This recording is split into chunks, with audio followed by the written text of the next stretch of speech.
ప్రతిభ Biotech సమర్పించు మట్టి మనిషి కార్యక్రమానికి తిరిగి స్వాగతం. కంది పంట సాగులో విప్లవాత్మక మార్పులు చోటు చేసుకుంటున్నాయి. పప్పుల కొరత తీర్చడంతో పాటు అతి తక్కువ నీటి వినియోగం అవసరం ఉండే ఈ పంటలో ఇప్పుడు అధిక దిగుబడులనిచ్చే హైబ్రిడ్ కంది రకాలు అందుబాటులోకి వచ్చాయి. ప్రస్తుతం ఖరీఫ్ కందిని చాలా చోట్ల రైతులు విత్తారు. మరికొంతమంది ఇప్పుడిప్పుడే విత్తుతున్నారు. ఈ నేపథ్యంలో అధిక దిగుబడుల కోసం చేపట్టాల్సిన యాజమాన్యం గురించి తెలియజేస్తున్నారు వరంగల్ ప్రాంతీయ వ్యవసాయ పరిశోధనా స్థానం శాస్త్రవేత్త డాక్టర్ సంధ్యా కిషోర్.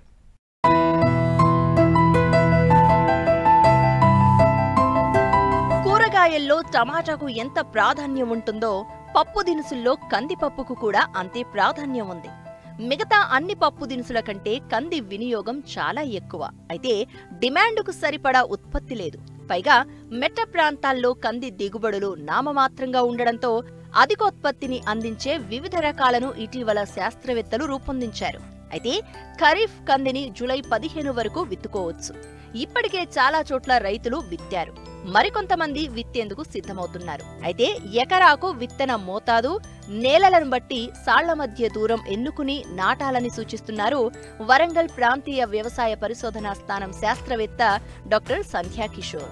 గత సంవత్సరం చూసినట్లయితే కంది 10 లక్షల పైచిలుకు ఎకరాల్లో సాగైనట్టు మనకు గణాంకాలు చెప్తున్నాయి. కంది పంట విషయానికి వస్తే రైతులు కొన్ని యాజమాన్య పద్ధతులు పాటించి విత్తుకొని పంట సాగు చేసుకున్నట్లయితే అధిక దిగుబడులు సాధ్యమవుతుంటాయి. ఇందులో ముఖ్యంగా మనకు కంది మన రాష్ట్రంలో ముఖ్యంగా 2 రకాలైన నేలల్లో పండిస్తున్నారు. ఒకటి తేలికపాటి నేలలు, ఎర్రచెలక నేలలు అంటాము.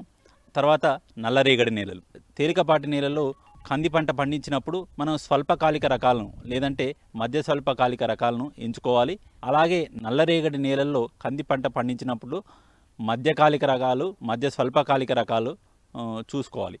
స్వల్పకాలిక రకాలంటే PRG 176, వరంగల్ కంది 1, WRG 97 పేరుతో విడుదలైన ఈ రకాలను ఎంచుకోవచ్చు. ఇక మధ్యకాలిక రకాలైతే WRG 65 రుద్రేశ్వర కానీ, ఆశ, మారుతి, లక్ష్మి లాంటి రకాలను ఎంచుకోవాలి. ముఖ్యంగా తర్వాత ఎండు తెగులను తట్టుకొని రకాలైన LRG 41 లాంటి రకాలను మనము సేద్యంలోకి తీసుకోకూడదు. ఏదైతే తట్టుకునే రకాలున్న వరంగల్ కంది 1, రుద్రేశ్వర, ఆశ లాంటి రకాలను ఎంచుకోవాలి. ఎకరాకు 2 నుంచి 3 కిలోల విత్తనం సరిపోతుంది. ముఖ్యంగా చివరి దుక్కులో 2 టన్నుల బాగా మాగిన పశువుల ఎరువును వేసుకోవాలి. ఆఖరి దుక్కులో 50 కిలోల DAP ఎరువును అందించినట్లయితే కందికి కావలసిన ఎరువులను పూర్తిగా మనం చూసుకున్నట్లే. పాస్పో బ్యాక్టీరియా PSB అని దొరుకుతుంది. PSB పాస్పో బ్యాక్టీరియాను కూడా 2 కిలోల పాస్పో బ్యాక్టీరియాను సుమారుగా 200 కిలోల బాగా చీకిన పశువుల ఎరువుతో కలిపి పట్టించి చివరి దుక్కులో వేసుకోవాలి. ఆ తర్వాత ఈ కంది సాళ్లను బోదెసాలుగా మనము తయారు చేసుకొని ఆ బోదెల యొక్క అంచుల మీద మనము విత్తనాన్ని పెట్టేలా విత్తుకున్నట్లయితే అధిక వర్షాలకు మనకి ఎక్కడైతే నీళ్లు నిలబడకుండా ఉంటుంది. కాబట్టి అధిక వర్షాల మూలంగా మనకు కందిలో ప్రధాన సమస్య అయిన ఫైటాప్తెరా ఎండు తెగులు అనేది రాకుండా ఉండే అవకాశం ఉంటుంది. మొక్కలు చనిపోకుండా ఉండే అవకాశం ఉంటుంది. ఇక విత్తనాన్ని విత్తే ముందు విత్తన శుద్ధి చేసుకోవాలి. ముఖ్యంగా ట్రైకోడర్మాతోని విత్తన శుద్ధి చేసుకోవాల్సి ఉంటుంది. 10 గ్రాములు కిలో విత్తనానికి విత్తన శుద్ధి పట్టించాలి. చివరిగా కంది పంట మొదటిసారి వేసుకున్నప్పుడు రైతు సోదరులు రైజోబియం కల్చర్ను ఖచ్చితంగా వాడాలి. 100 గ్రాముల రైజోబియం కల్చరు 4 కిలోల విత్తనానికి పట్టించి విత్తన శుద్ధి చేసుకోవాలి. సకాలంలో విత్తడం ఒకెత్తైతే కలుపు నివారణ మరో ఎత్తు. అంతేకాదు పూత, పిందె దశల్లో వచ్చే చీడపీడలను గమనిస్తూ వాటిని నిర్మూలించాలి. కందికి పూత దశ అత్యంత కీలకం.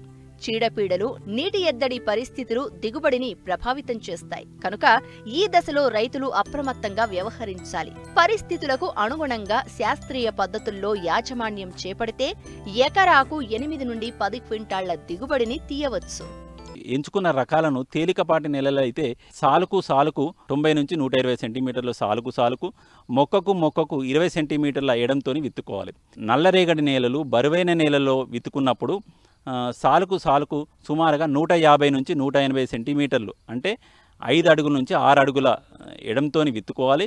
మొక్కకు 20 సెంటీమీటర్ల ఎడంతో మనం విత్తుకున్నట్లయితే మనము రికమెండ్ చేసిన సాంద్రత మొక్కల సాంద్రతను ఉండేలా చూసుకోవచ్చు. విత్తిన 24 గంటల నుంచి 36 గంటల లోపు పెండిమిథాలిన్ అనే కలుపు మందును భూమిలో తగు తేమ ఉన్నప్పుడు 1.3 నుంచి 1.6 లీటర్లు కలుపు మందును ఎకరానికి పిచికారీ చేయాల్సి ఉంటుంది. ఆ తర్వాత పంట కాలము 20 రోజుల వయసు ఉన్నప్పుడు ఎప్పుడైతే వెడల్పాటి ఆకులు ఉన్నట్లయితే ఇమ్మీడియట్గా ఇమాజిత్ పైర్ అనే మందును కలుపు మందును 300 మిల్లీలీటర్లు ఎకరానికి పిచికారీ చేయాల్సి ఉంటుంది. ఎక్కడైతే గడ్డి జాతి కలుపు మొక్కలు ఉన్నట్లయితే క్విజలోపాప్ పి ఇథైల్ ఎకరానికి 400 మిల్లీలీటర్లు పిచికారీ చేయాల్సి ఉంటుంది. ఈ రకంగా రసాయనాలతో కలుపు యాజమాన్యం చేసుకోవచ్చు. అలాగే 30 రోజులప్పుడు 60 రోజులప్పుడు 2 సార్లు అంతర కృషి ట్రాక్టర్ సాయంతో కానీ అరక సాయంతో కానీ అంతర కృషి చేసుకున్నట్లయితే కలుపు సమర్థవంతంగా నివారించబడుతుంది. ఇక నీటి వసతి గురించి ఆలోచించినట్లయితే పూత దశలో తేలికపాటి తడులు, అలాగే కాయ ఊరే దశలో కూడా తేలికపాటి తడులు ఇచ్చుకున్నట్లయితే దిగుబడులు గణనీయంగా పెరిగే అవకాశం ఉంటుంది.